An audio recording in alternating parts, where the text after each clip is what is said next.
여러분 한 분 한 분을 사랑하고 환영합니다. 그리고 오늘도 예배에 참석하지 못했지만 가정에서 영상으로 함께 예배드리는 우리 성도님들도 주님의 이름으로 환영을 드립니다.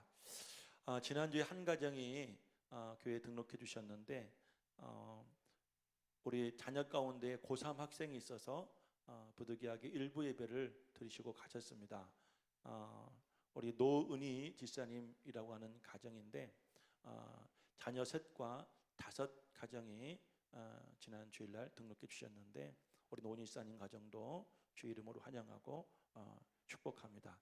마치 가뭄에 단비가 내리듯 우리 코로나 기간에 모두가 힘들 때 하나님 이렇게 한 가정 한 가정 우리 교회에 보내주심에 너무나 감사하고 또 여러분 그 한 가정들을 굉장히 우리가 귀하고 소중하게 맞아주시고 또 그분들이 꿈의 교회에 잘 적응하고 함께 신앙생활을 할 수 있도록 여러분들이 힘이 되어 주시기를 부탁을 드리겠습니다. 그리고 여러분 입구에 보면 손소독제가 있죠. 우리 이태희 집사님, 엄형식 집사님 가정에서 이렇게 헌신해 주셨는데 들어오실 때에 입구에서 열을 체크하시고 또 손소독제를 하시고 오시면서 여러분 기임단에 꼭 써주시기를 당부드리겠습니다. 오늘 본문의 말씀을 통해서 당신은 지금 누군가의 종입니다. 당신은 지금 누군가의 종입니다 라는 말씀 제목으로 하나님 말씀을 전하겠습니다. 본문을 읽어보면 가장 많이 나오는 단어가 있는데 그 단어는 종 또는 이 순종이라는 그런 단어가 가장 많이 나옵니다. 본문 16절은 이렇게 우리에게 전하고 있는데요. 제가 한번 읽어볼까요? 너희 자신을 종으로 내어주어. 우리는 누군가에게 종으로 내어주고 누구에게 순종하든지 그 순종함을 받는 자의 종이 되는 줄을 너희가 알지 못하느냐. 우리가 어떤 존재가 되었든지 우리 자신을 내어주었고 또 지금도 그 존재에 의해서 우리가 지배를 받고 그 존재의 종이 되어 살지 못하는 줄 너희가 알지 못하느냐? 그런데 우리를 지배하는 존재는 크게 2가지 존재가 있다. 첫 번째 존재는 뭐냐면 죄의 종으로 사망에 이르고 혹은 순종의 종으로 의에 이르느니라. 우리는 죄 아니면 순종의 종이 되어 여러분들 그렇게 살아가고 있다라고 바울은 증명하고 있습니다. 자, 최근에 우리 뉴스에서 굉장히 떠들썩하게 거의 매일 보도되었던 우리에게 이야기했던 이 사건이 있는데 한 유명 여배우가 그 여배우의 행동이 이제 잘못되어서 도마 위에 올랐죠. 상대 이제 이성 교제하는 남성이 있는데 그 남성도 역시 배우였어요. 그 이성 교제하는 남성에게 가스라이팅을 했다라고 해서 굉장히 여러분들 한 주간 동안 떠들썩했었죠. 그러면 가스라이팅이 뭔지 저도 참 궁금하더라고요. 그래서 한번 찾아보았어요. 1938년도에 가스라이트라고 하는 연극이 있었다고 합니다. 이 가스라이트라고 하는 연극에서 유래된 신조어가 가스라이팅인데 이 연극의 내용은 한 남자가 여자를 만나 결혼하는데 사랑해서 결혼하는 것이 아니라 여자의 돈 때문에 결혼합니다. 그래서 이 남자는 결국 이 여자를 자신이 지배하고 그리고 여자 스스로 목숨을 끊게 하고 그래서 결국 그 돈을 차지하게 하는 그 내용이 이 연극 내용이었는데요. 내용에 보게 되면 이 남자가 그 당시에는 집에 전기불이 없었고 기름으로 불을 이제 등을 켤 때 매일매일 이 등의 이 밝기를 어둡게 했다는 거예요. 그럼 아내가 와서 여보 왜 이렇게 어두워요? 라고 말하면 무엇이 어두워? 내가 볼 때는 환한데. 그러면서 매일매일 여러분들 그렇게 불 밝기를 어둡게 하면서 이 아내는 어두운데도 환하다고 말하는 남편에게 이미 영혼을 지배를 받은 거예요. 그래서 결국 이 여인은 여러분들 남편의 지배를 받았다라는 내용이 이 가스라이터라는 연극 내용이었는데 거기에서 유래된 말이 가스라이팅입니다. 이 말을 여러분들 이 정신학적에서 보면 이렇게 말을 하고 있어요. 정신학대의 한 유형으로 심리학적 조작.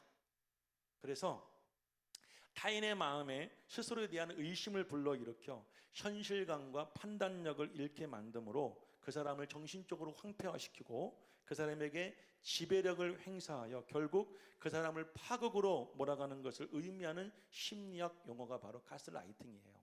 그런 가스라이터는 뭐예요? 그 일을 행하는 사람이겠죠. 그러니까 여러분, 그 유명 여배우가 가스라이터예요.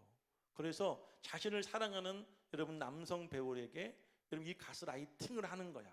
그래서 공개되어진 그 문자와 내용을 보게 되어지면 이 남성 배우가 드라마를 하는데 상대 여배우와 스킨십이나 로맨스 장면을 삭제하게 하고, 그리고 그 남성을 부를 때 뭐 김딱딱씨 이렇게 부르더라고요. 그러니까 딱딱하게 분위기를 조성하고 여러분들 그 분위기를 부드럽지 못하게 만들다가 무표정으로 연기하게 하고 결국에는 그 남성 배우가 드라마에서 하차하겠다는 거예요. 뿐만 아니라 이 유명 여배우와 교제하진 않아도 굉장히 친밀하고 가깝게 지내는 여러분 그 남성들에게 그 영혼을 조종해서 결국 주위 사람들과의 소통을 끊고 그 사람이 말을 잃게 했다는 거예요. 이게 여러분들 끔찍한 가스라이팅의 어떤 상황이었죠. 그래서 이 유명 여배우와 가까이 지내는 사람들은 모두가 다 여러분들 성격이 바뀌고 사람들과 관계가 단절되어지고 뭔가에 조종되어지는 표정이 없는 그런 어떤 모습들을 많이 보여왔다는 거예요. 여러분들 그 에브라함 이 메슬로우라는 분이 미국의 심리학계 거장인데 이분이 이 인간 욕구의 5단계를 이분이 말했기에 이분이 굉장히 유명해졌어요. 사람에게는 욕구가 있다고 해요. 총 5단계가 있는데 이 밑바닥부터 이 욕구가 채워지면 점점 한 단계 한 단계 욕구가 상승하게 되는데 가장 인간의 밑바닥의 욕구가 뭐냐면 여러분 이 어떤 생리적인 욕구랍니다. 먹는 것, 그리고 우리가 여러분 어떤 잘 소화하고 이런 것들. 두 번째 욕구는 뭐냐면 안전에 대한 욕구, 집을 짓고 자신을 보호하고, 그 다음에 그 욕구가 채워지면 세 번째 단계는 어떤 욕구냐면 사회적 욕구가 생긴대요. 애정과 그리고 어느 기관에 소속되어지고 싶어하는 그런 욕구가 생기고, 네 번째는 자기 존중의 욕구, 마지막 단계에는 자아 실현의 욕구까지. 자, 그런데 그 가장 중앙에 보면 사회적 욕구라는 것이 있어요. 그래서 누군가에게 사랑받고 사랑하고 또 누군가에게 소속되고 싶어하는 욕구가 인간들에게 다 있다는 말이죠. 그러기에 우리나라만큼 학연, 지연, 혈연에 연연하는 민족이 또 있을까 할 만큼 우리는 굉장히 무언가 소속되고 싶어하고 소속되고 있는 것에 대한 자부심과 또 그곳에 들어가고 싶어하는 여러 가지 열망을 갖고 우리가 살아가고 있습니다. 그렇죠? 가정에 소속되고 어느 유치원에, 어느 초등학교에, 중학교에, 고등학교와 대학에, 직장에, 어느 단체에, 심지어 로타리 클럽, 로타리 클럽 이런 어떤 무언가에 여러분들 우리가 들어가서 그 속에 소속되어 있을 때 우리는 안정감을 느끼며 살아가잖아요. 그렇죠? 이게 인간 욕구 때문이에요. 자, 그런데 말이에요. 이것은 눈에 보여지는 사회적 현상이지만 우리 보이지 않는 내면에게도 소속의 욕구가 있다는 거예요. 그래서 우리는 지금까지 그리고 앞으로도 우리는 무언가의 지배를 받고 소속되어져 산다는 것이죠. 그것을 사도 바울은 오늘 16절 말씀 이렇게 말하는 거예요. 너희 자신을 종으로 내어주어서 누구에게 순종하든지 그 순종함을 받는 자의 종이 되는 줄을 너희가 알지 못하느냐. 그러니까 지금까지 우리는 죄에게 우리를 내어주어 죄의 종이 되었든 의의 종이 되었든 우리는 무언가의 종이 되어 순종하며 살아왔고 살아가고 있다는 사실이죠. 지난 시간에 우리는 그 이야기를 했어요. 우리가 어떻게 하면 죄에 대해서 우리가 싸워서 이길 수 있을까에 대한 이야기를 했죠. 세 가지 말을 꼭 기억하라고 그랬어요. 첫 번째는 뭐였어요? 알라. 두 번째는 뭐였어요? 두 번째는 뭐였어요? 기억하라. 이기라예요? 여겨라죠. 여겨라. 기억하라. 세 번째는 뭐예요? 들여라. 뭘 알아요? 나는 봐요. 내가 예수 믿고 구원받았어도 여전히 죄는 살아있다. 하지만 내 안에 죄에 대해서는 죽었다. 어떻게 죽었어요? 예수님이 십자가에 매달려 돌아가실 때 나도 함께 죽었고 예수님이 부활하실 때 나도 예수님과 함께 의로 살아났다 라는 사실을 알고 여기라. 우리가 그 사실에 대해서 의심하지 말라. 내가 비록 실수하고 넘어지고 또 여러분들 실패 현장에 있다 할지라도 우리는 끊임없이 그렇게 여겨라. 그리고 마지막 세 번째 단계는 뭐예요? 드려라.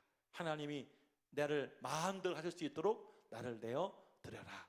그럴 때 우리가 죄를 이기고 승리하며 살 수 있다고 말씀을 드렸어요. 아멘이시죠? 자, 그러면 여러분 오늘 여쭤볼게요. 여러분들 죄의 종이 되고 싶어요? 의의 종이 되고 싶어요? 죄의 지배를 받고 사망의 열매를 맺고 살고 싶어요? 의의 지배를 받아 우리가 거룩함의 열매를 맺고 영생에 이르고 싶어요? 물어보나 마나요? 아마 이 자리에 계신 여러분 모두가 다, 가정에 계신 여러분 모두가 다 여러분들 의의 종이 되고 예수 그리스도의 종이 되어 여러분들 영생에 이르고 거룩함에 이르고 싶어하는 마음 다 똑같을 것입니다. 자, 그러면 오늘 이 말씀을 통해서 우리가 여러분들 어떻게, 왜, 무엇 때문에 우리가 사망이 아니라 의의 종이 되어 살아갈 수 있을까? 세 가지를 함께 나누겠어요. 첫 번째는 뭐냐면 우리는 하나님의 은혜 때문입니다. 은혜 때문에 우리는 의의 종이 되어 산다는 사실을 믿으시길 간절히 축복합니다. 본문 14절 15절 말씀을 함께 읽어보겠습니다. 14절 15절 말씀 시작. 죄가 너희를 주장하지 못하리니 이는 너희가 법 아래 있지 아니하고 은혜 아래 있음이라. 그런즉 어찌하리요? 우리가 법 아래 있지 아니하고 은혜 아래 있으니 죄를 지으리요? 그럴 수 없느니라. 아멘. 자, 현재 우리가 뭐 아래 있어요? 은혜 아래 있다. 법 아래 있지 않다. 법 아래 있을 때는 우리가 죄를 지었지만 하나님의 은혜 안에 있기에 우리는 하나님의 은혜로 살아가고 있다. 아멘. 자, 여러분 이 자리에 자녀도 계시고 부모도 계시는데 여러분 가정이 부모님이 어떤 부모님이에요? 여러분들 자녀들을 법으로 기르세요? 아니면 은혜로 기르세요? 사랑으로 기르시고 계십니까? 옛날 가정에는 집에 딱 들어가면 거실 정면에 뭐가 붙어 있냐면 가훈이 붙어 있죠. 그렇죠? 문을 딱 열면 정면 시계 위에 가훈. 그래서 아버지는 그걸 철저하게 신봉을 했어요. 가화만사성. 그래서 여러분들 가정이 화목함의 최우선이에요. 화목을 깨는 인간은 평화를 깨는 여러분들 적이에요. 그래서 여러분들 법이라는 것은 반드시 이런 뭐가 있냐면 상도 있지만 법을 잘 지키면 상도 받지만 잘못 지킬 때는 심판이 있잖아요. 그러면 가정의 화평을 깨는 인간은 자식이 아니에요. 아내가 아니야. 매를 들어 징계하고 심판합니다. 아빠가 엄마를 때렸잖아요. 자식을 막 때렸잖아요. 심지어 아버지가 뭐라고 하시냐면 너 그따구로 살면 호적에서 파버릴 거야. 나도 많이 들었어요. 나도. 우리 아버지도 그렇게 나를 키우셨어요. 호적에서 파버릴 거야. 그런 가정이 있어요? 그런 부모 계십니까? 아니죠. 우린 자녀들을 다 은혜로 키우잖아요. 그렇죠? 잘못해도 이해하고 사랑하고 기다리고 존중하고 그렇게 자녀들을 키우는 거예요. 며칠 전에 우리 저에게 이종 사촌 형님이 계시는데 서울에서 한 교회 장로님이십니다. 제 카카오톡에 생일이라고 정보가 떴길래 평생 한 번도 안 타가 15,000원짜리 쿠폰을 보내드렸어요. 부부가 커피 한 잔 맛있게 드시라고. 그런데 이 형님에게 답장이 왔는데 사진 한 장과 동영상 하나가 왔어요. 고맙다며. 사진을 보니까 회갑이셨더라고. 올해가 회갑이신지 모르고. 그런데 제가 하여튼 했던 바람이 불었는지 쿠폰을 보내가지고 그나마 조금 위로가 된 것 같아. 그러면 동영상을 보내주셨는데 자녀들 둘이 아빠 회갑 축하해요 라고 말하며 이제 어떤 메시지를 전한 거를 동영상으로 찍은 거를 저한테 보내주셨어요. 근데 저는 그 동영상 보면서 그 형님의 첫째 아이가 한 말에 제가 감동이 되었어요. 왜 감동이 되었는가? 그 형님은 자수성가했어요. 시골 가난한 집에 살다가 고등학교 마치고 서울에 올라가서 백화점에 있는 신사복 매장에 들어가서 점원으로 일을 했습니다. 그리고 그곳에서 옷 수선하는 일을 배우고 그리고 결혼을 하고 이제 이분들은 서울 강남 한복판에 옷 수선집을 차렸어요. 의류 수선하는 집을. 그래서 이제 특별히 이제 수입하는 남성 옷을 수선해 주는 집. 여러분 생각해봐요. 외국 사람들 취향이 크잖아요. 그러니까 외국 옷들을 사면 우리 취향에 맞게 수선을 해야 돼요. 그러니까 수선집이 있어야죠. 처음에 조그만 지하에서 구멍가게로 시작했다가 지금은 기업은 아니지만 수십 명의 직원을 둔 큰 가게가 되어 성공했어요. 그런데 제가 예전에 저 뒤에 있는 엄지수사님도 경험했지만 저도 대학 다닐 때 알바를 했었어요. 몇 개월 동안. 그래서 그 집에서 함께 지냈습니다. 제가 다닐 때 그 형님의 가게는 강남의 한복판에 있으면 청담동이라고 하는 곳이 있었고 그 형님의 집은 강동에 있는 천호동에 있었어요. 매일매일 출퇴근하시는 거예요. 백화점이 10시에 문을 열고 10시에 문을 닫아요. 그러면 이제 남들보다 조금 늦게 출근하고 늦게 퇴근하는 거예요. 그런데 제가 기억에 갓난 아이가 둘이 있었어요. 미취학 아이. 첫째 아이가 누나였고 둘째가 남자아이였어요. 이 아이, 제가 볼 때는 이 누나가 소녀 가장이에요. 소녀 가장. 멀쩡한 엄마 아빠 있는 소녀 가장이에요. 왜냐하면 엄마 아빠가 10시 넘어서 퇴근하니까. 이 아이가 막 자기 동생을 케어해주고 밥 차려주고 씻겨주고 재워주고 다 하는 거예요. 내가 볼 때에는 그냥 내 조카지만 얘는 소녀 가장이야 라고 생각했는데, 이 아이가 아빠 여러분들 회감날 동영상에 이렇게 말을 했어요. 두 분도 젊은 시절이 있으셨고 우리를 키우시는 동안 정말 힘드셨을 텐데 그런 것들 하나도 우리에게 부담을 느끼지 않게 하셨고, 사실 우리가 그런 거 모르게 키워줘 주셨잖아요. 엄마 아빠가 만들어주신 그 울타리 안에서 제가 잘 자랄 수 있었고 지금 건강한 가정을 이루고 자식을 낳고 살게 해주셔서 감사해요라는 말을 들었어요. 아이들을 놓고 출근할 때 저희 형수님은 맨날 눈물로 여러분 울면서 출근했어요. 왜냐하면 이제 유치원은 잘 보냈지만 저 아이들이 유치원 끝나고 집에 오면 두 아이들만 남았어야 되니까 엄마 마음이 얼마나 괴로웠겠어요. 그런데 이 아이는 그 안에 자라는 동안 내가 그래도 엄마가 있고 내 집에 있고 내 동생이 있다는 것이 나에게 울타리가 되었다는 거예요. 내가 억지로, 내가 여러분들 어쩔 수 없어서 그 일을 한 것이 아니라 그 모든 것이, 그 환경이 다 엄마와 아빠의 사랑이었고 은혜라는 것을 그 어린아이는 깨닫게 된 거죠. 일찍 철이 들었어요. 그리고 결혼해서 똑같은 아이를 낳고 키우면서 진짜 엄마 아빠의 사랑을 깨닫게 되었을 때 엄마 아빠의 울타리 안에서 저희가 건강히 자랐고 엄마 아빠 사랑으로 저희가 컸다는 말을 하게 되었다는 이야기를 제가 들을 때 눈물이 막 났어요. 눈물이 났어요. 그러면서 오늘 말씀을 묵상하고 우리 생각을 해보았어요. 여러분, 우리가 하나님의 법 아래 살고 있어요? 하나님의 은혜 아래 살고 계세요? 법 아래 있는 게 죄를 범하지 않고 하나님을 멀리하기 쉬워요? 은혜 안에 살고 있는 것이 그러기 쉬워요? 어떻게 생각하면 법을 정해놓고 그렇게 살면은 그거 더 쉬울지 몰라요. 그러면 우리가 죄를 안 지을 수 있을지 몰라요. 그런데 우리는 늘 하나님의 은혜 속에 살았다는 사실을 여러분 꼭 기억할 수 있기를, 믿으시기를 주의 이름으로 간절히 축복을 드립니다. 할렐루야. 그래서 오늘 바울은 14절에 이렇게 말하는 거예요. 죄가 너희를 주장하지 못하리니 이는 너희가 법 아래 있지 아니하고 은혜 아래 있음이라. 할렐루야. 우리가 여러분들 죄의 종이 되어 죄의 지배를 받고 죄의 조종을 당하지 않는 이유는 하나님의 법이 아니라 우리는 지금도 하나님의 은혜 안에 살고 있기 때문이다 라고 바울은 우리에게 말을 해주고 있는 거예요. 율법의 힘은 타율적이고 수동적인 반면에 은혜의 힘은 자율적이고 능동적입니다. 율법의 힘은 강대적인 성격의 힘을 띠고 있지만, 그리고 여러분 은혜의 힘은 감동적인 성격을 가지고 있기에 하나님의 은혜가 지금도 우리를 하나님의 말씀대로 살게 하고 하나님께 순종하며 살아가도록 이끌어 주심을 믿으시기를 주의 이름으로 간절히 축복합니다.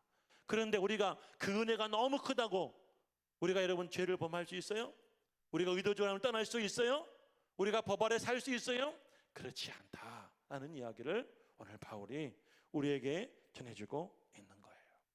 나 같은 죄인 살리신 주 은혜의 놀라와 고마워, 잃었던 생명 찾았고 광명을 얻었네라는 찬양의 가사처럼 우리가 그 사실을, 진짜 사실을 안다고 한다면 우리는 다시는 여러분 죄가 아니라 율법이 아니라 하나님의 사랑과 은혜 안에서 살아가게 될 것입니다.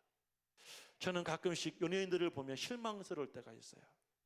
이분들이 여러분들 어느 기독교 방송에 나와서 아니면 어느 프로그램에 나와서 간증하고 고백해요. 내가 예수를 만났어요. 내가 예수님께 구원받았어요. 내가 어떤 환경 속에서 예수님께 건진받았어요. 할렐루야예요 라고 말했던 사람이 어느 날 여러분들 범죄 현장에서 여러분 구속을 당하거나 아니면 그 사람이 그 어떤 고백 이후에 삶이 그렇게 살지 못하는 모습 보게 되면 실망스러워요. 왜냐하면 그분은 진짜 하나님의 은혜 아래 있지 않기 때문이에요.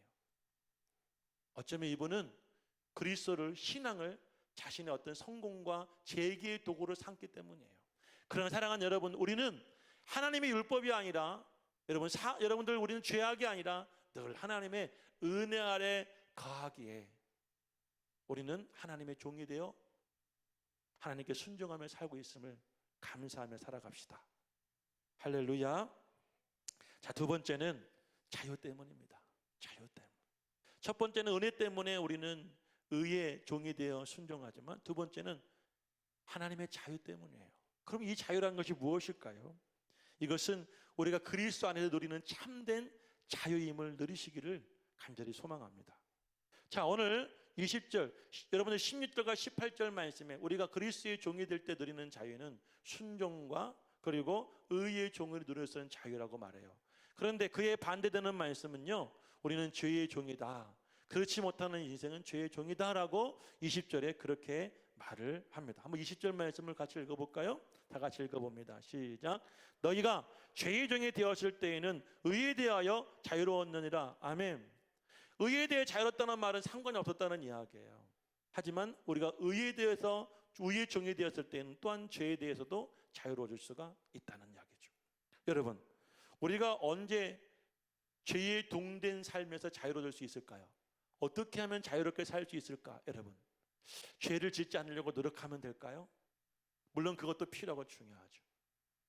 여러분, 우리가 더 이상 나는 죄의 종이 되고 싶지 않다고 우리는 늘 고백하고 살아요. 그럼 우리가 그 죄의 유혹을 이기기 위해서 그 죄를 떠나거나 죄를 짓지 않아 노력하는 것도 우리에게 중요하고 필요하지만 더 중요한 건 뭐냐면요, 우리는 의도적으로 의의 자리에 서야 되는 거예요. 아멘이시죠? 사도 바울은 로마서 1장 1절에 자신을 소개할 때 이렇게 소개했습니다. 다 같이 한번 읽어보겠습니다. 시작. 예수 그리스도의 종 바울은 사도로 부르심을 받아 하나님의 복음을 위하여 택정함을 입었으니. 아멘. 사도 바울은 자신을 누구라고 제일 먼저 소개합니까? 예수 그리스도의 종이 되었다고 말하죠. 그는 왜 종이 되었느냐? 하나님의 복음을 위하여 사도로 부르심을 받고 택정함을 받은 그리스도의 종이다 라고 고백하는 거예요. 자, 그럼 우리가 알고 있는 바울의 삶은 어땠습니까? 바울이 다메섹 도상에서 예수님을 만나는 체험을 하기 직전에는 예수 믿는 사람들, 예수를 따르는 사람들을 증오의 대상, 미움의 대상, 핍박의 대상으로 삼고 그들을 끊임없이 핍박하고 그들을 끊임없이 괴롭히다가 예수님으로부터 그런 말을 들었죠. 나는 네가 핍박하는 예수다. 자기가 핍박하는 예수가 없다고 믿었고 살았던 베드로, 이 바울이 그 예수를 만나게 되고 나서부터 그의 인생이 바뀌게 됩니다. 어떤 인생으로? 핍박하지 않는 인생으로요? 괴롭히지 않는 인생으로요? 아니요. 그것은 먼저 애시당초 끊어버렸어요. 그 다음에는 내가 예수의 종이 된 거예요. 아멘. 내가 복음을 위해서 부르심을 받고 택함을 받아 주의 종이 되어 주님께 순종하며 살아가겠다고 바울은 그렇게 고백을 우리에게 한 거예요. 자, 그러면 우리는 어떻게 하면 예수 그리스도의 종이 될 수 있을까요? 오늘 17절 말씀 한번 읽어보겠습니다. 17절 말씀 한번 다 같이 읽어봅니다. 시작. 하나님께 감사하리로다. 너희가 본래 죄의 종이더니 너희에게 전하여준 바 교훈의 본을 마음으로 순종하여 18절 죄로부터 해방되어 의에게 종이 되었느니라. 자, 보십시오. 우리가 어떻게 해서 죄에서부터 해방되어지고 의의 종이 되었는가를 바울은 이렇게 증명하고 있습니다. 우리는 본래 죄의 종이었는데 하나님께서 우리에게 주신 귀한 말씀을 전한 사람에 의해서 그 말씀의 교훈을 우리가 마음으로 받아들였을 때부터 그 순간부터 우리는 이제 죄의 종이 아니라 여러분들 의에게 종이 되었다라고 말을 하고 있는 것입니다. 아멘. 말씀을 듣고 그 말씀을 받아들이고 말씀대로 살아갈 때부터 우리는 의의 종이 되었다는 거예요. 여러분, 성경 말씀에 보게 되어지면 이 옥합 사건이 나와요. 향유 옥합을 부은 이야기가 나와. 잘 알고 계시죠? 사복음 말씀에 다 나옵니다. 마태복음 26장, 마가복음 14장, 요한복음 12장에 나오는 옥합 사건은 공통점이 많아요. 첫 번째, 이 옥합 사건은 예수님이 십자가에 매달리기 직전에 일어난 사건이에요. 그리고 이 장소는 베다니에 있는 시몬의 집이었어요. 그리고 여러분들 이 요한복음에서는 그 옥합을 부은 여인의 이름을 마리아라고 밝히지만 마태복음, 마가복음에서는 마리아라는 이름은 밝히지 않아도 마리아를 알게 하는 그런 암시적인 이야기가 있어요. 그리고 또 공통적인 건 뭐냐면 그 여인을 핍박하는 인간이 나왔어요. 누구예요? 가룟 유다.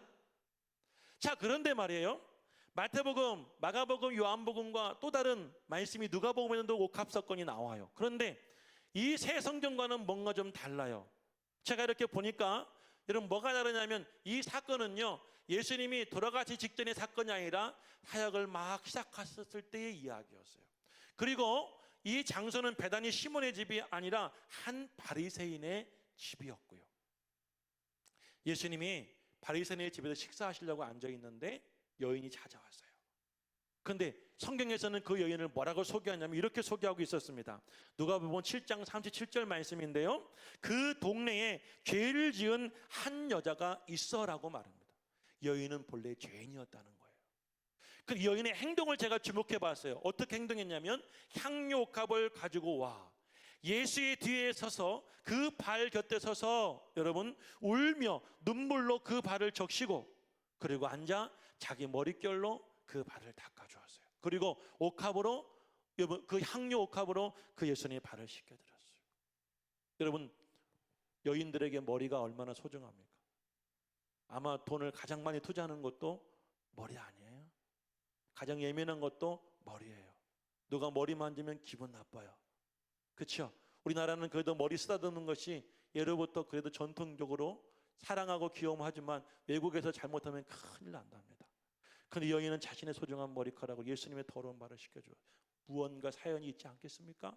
그런데 이 여인은 본래 그 동네의 죄인이었다고 그래요. 궁금했어요. 말씀을 막 읽어가던 중에 요한복음 8장 말씀에 제가 이 여인이 그 여인이었구나라는 생각이 들었어요. 어떤 사건이 나오냐면 현장에서 간음하던 여인이 바리새인에 의해 잡혀옵니다. 성전에 계신 예수님께 그 여인을 꿇어 엎드리고 그들이 이렇게 말합니다. 모세의 율법에 보면 현장에서 간음하면 돌을 던져 죽여야 되는데 당신은 어떡하겠습니까?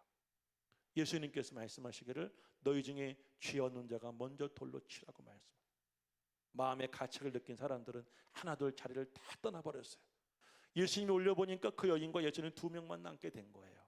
예수님 그냥 이렇게 말씀하셨습니다. 나도 너를 정죄하지 아니하노니, 나도 너를 법 아래 두지 아니하노니 너는 가서 여러분 다시는 죄를 범하지 말아라. 그리고 그 여인을 보내드렸어요. 저는 이 누가복음 7장의 그 여인이 바로 그 범죄했던 여인이라고 생각이 돼요. 그 여인은 그 자리를 떠나고 났을 때 자신이 하나님 앞에 얼마나 큰 죄를 지었는가를 깨닫게 되었겠죠. 눈물로 나날을 보내게 되었겠죠. 그러다가 다시 예수를 만나는 그 자리에서 그는 어떻게 했어요? 자신의 가장 귀한 옥합을 가져와 예수님 옆에 서서 눈물로 그 예수님의 발을 적시고 자신의 머릿결로 예수님의 발을 닦아드린 이후에 옥합을 부어 예수님을 영광스럽게 해드린 줄로 믿습니다. 이게 시킨다고 가능할까요? 강요한다고 억지로 할 수 있는 일이냐 말이에요. 하나님의 은혜가 임하니 마음의 자유의지가 생기게 된 거예요. 아멘. 이 자리에 여러분 누가 시켜서 온 사람이 있어요? 만약 제가 거부가 되어 주일날 예배, 대면 예배 드리는 분에게 매주 100만 원씩 드릴게요 그러면 오는 분도 있을지 모르겠어. 목숨 걸고 100만 원 벌려고. 근데 여러분들, 오늘 여러분들은 모두가 다 하나님께 헌금을 드리고 오신 분들이잖아요. 반대잖아요. 시킨다고 올 수가 없어요. 강요한다고 되는 일이 아니에요. 우리 마음의 자유, 하나님께서 우리에게 은혜를 주시고 더욱 그 말씀을 우리가 받아들이고 그 말씀에 순종하니까 그 자유가 우리를 이곳으로 이끌어 오게 되었다는 거예요. 눈물을 흘리게 하고 옥합을 깨게 하고 예수의 발에 엎드려 자신의 머리카락으로 그 발을 닦게 했다는 사실이에요. 이게 우리가 죄의 종이 아닌 그리스도의 종이 되었다는 증거인 줄로 믿으시고 살아가세요. 성경에 보면 탕자 이야기가 나오죠. 이놈의 탕자가 얼마나 배은망덕했습니까? 아버지에게 찾아가 내 유산을 달라고 얘기. 아버지가 그 유산을 주자 받는 즉시 그걸 가지고 타국에 나가서 살았어요. 그때 그 아이는 무슨 생각을 했겠습니까? 야, 난 이제부터 자유다. 아버지의 그 지긋지긋한 잔소리, 아버지의 그 통제, 그 고리타분한 아버지 밑에 안 살아도 된다. 내 마음대로 살자. 그리고 그 돈을 썼어요. 그런데 어느 날 무슨 일이 벌어지요? 돈이 떨어져 가기 시작해요. 친구들이 하나씩 떨어지고 홀로 남았어요. 또 그 땅에 흉년이 찾아옵니다. 그리고 여러분들 얼마나 힘들었던지 가물었던지 이 사람은 자신을 받아주는 집이 없어요. 일하고 싶어도 일꾼으로 받아주는 집이 없고, 그래서 심지어 돼지 키우는 그 농장에 가서 일을 했는데 돼지가 먹는 그 구정물도 먹을 게 없었어요.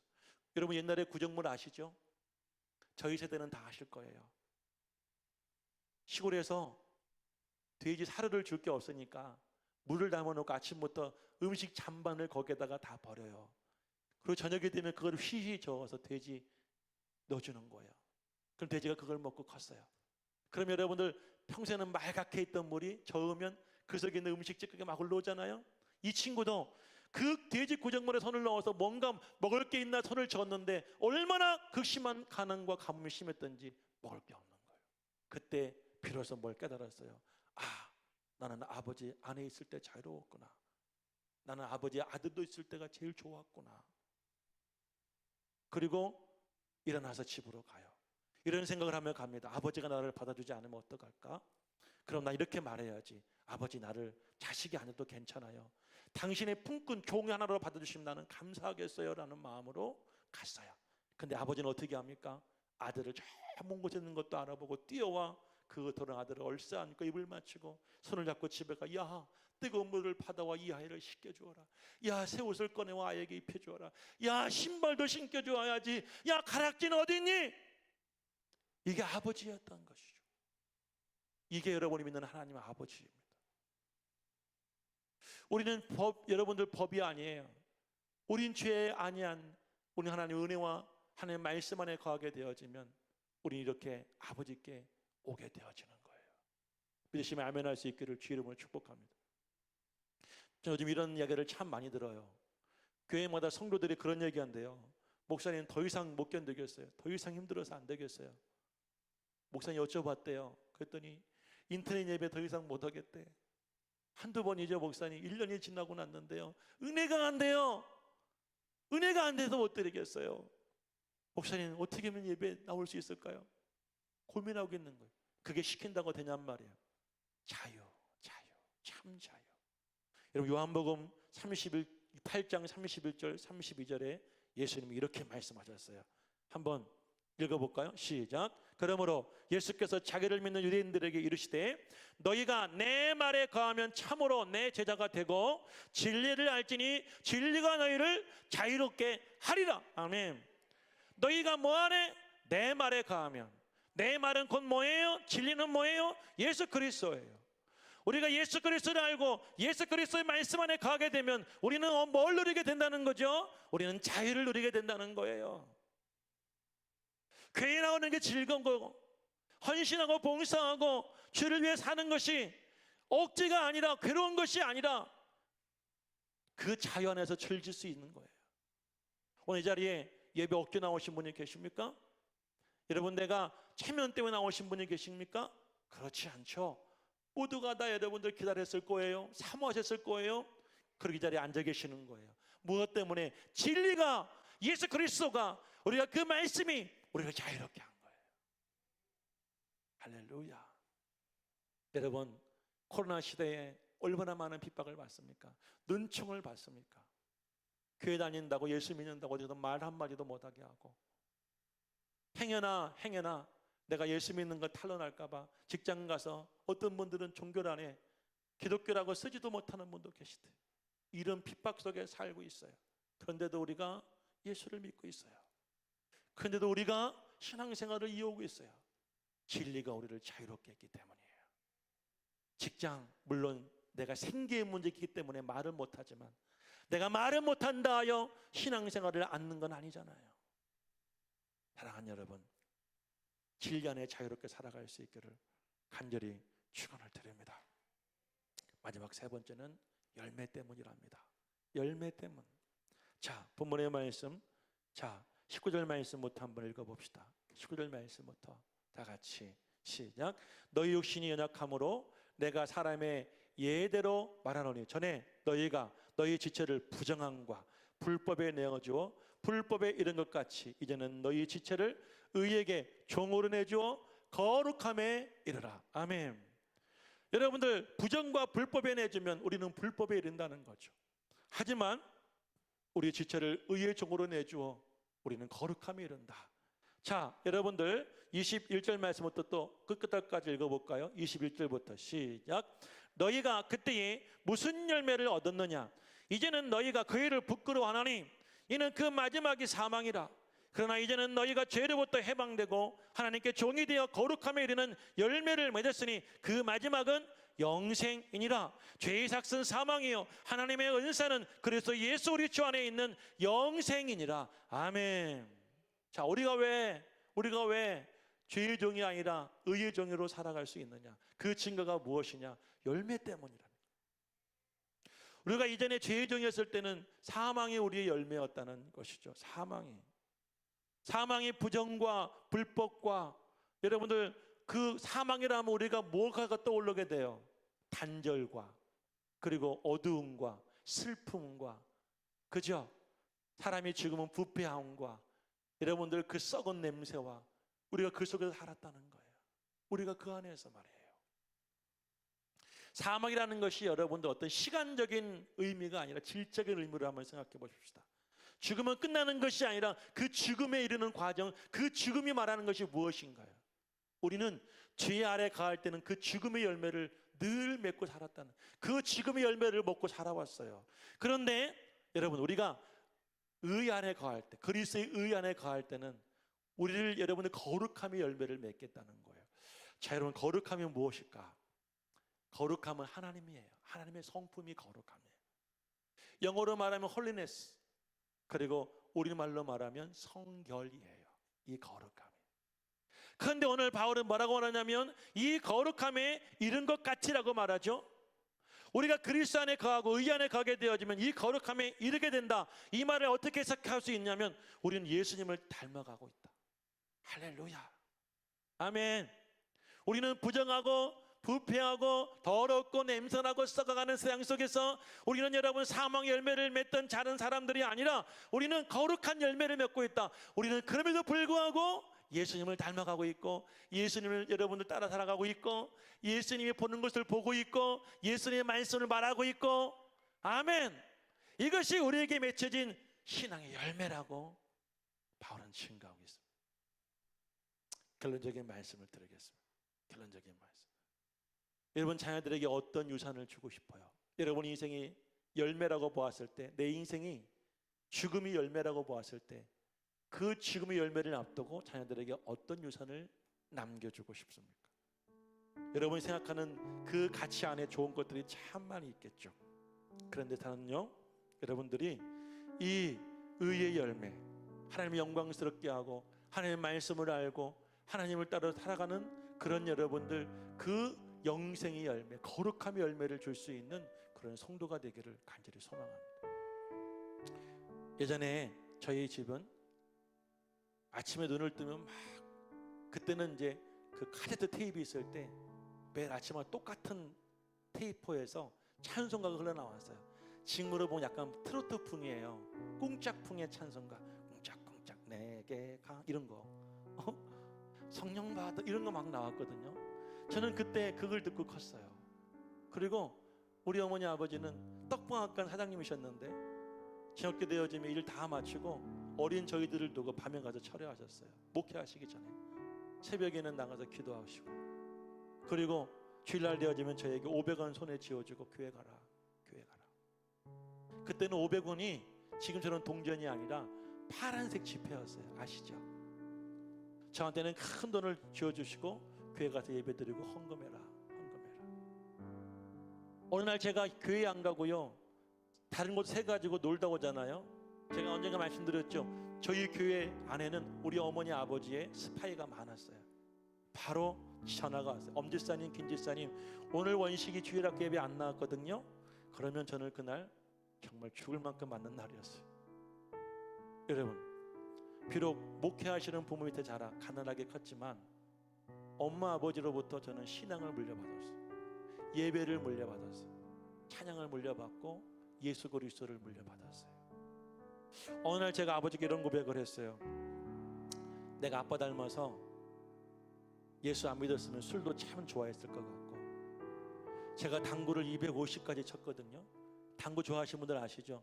그 정도 되면요, 좀 친 게 아니에요. 조금 많이 쳤어요.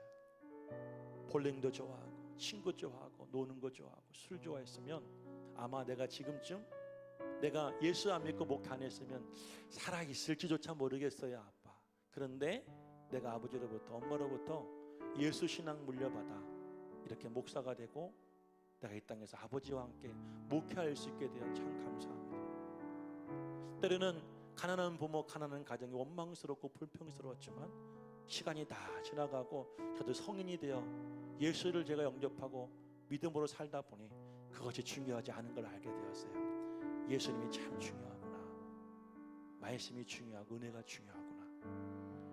우리는 무엇의 종이 되어 살고 있는가? 여러분, 죄의 종이 아니라 의의 종이 되어 거룩한 열매를 맺고 그 거룩함이 여러분들을 어디를 끌어가느냐? 영생에 이르게 함을 믿으시고. 할렐루야. 코로나 이기시길 간절히 축복합니다. 이 고난과 역경을 이겨나가시고 모두가 다 승리할 수 있는 그리스도의 거룩한 종들, 예수 그리스도의 자녀들이 다 되고 승리의 열매 맺고 살아갈 수 있기를 축복합니다. 할렐루야. 아멘.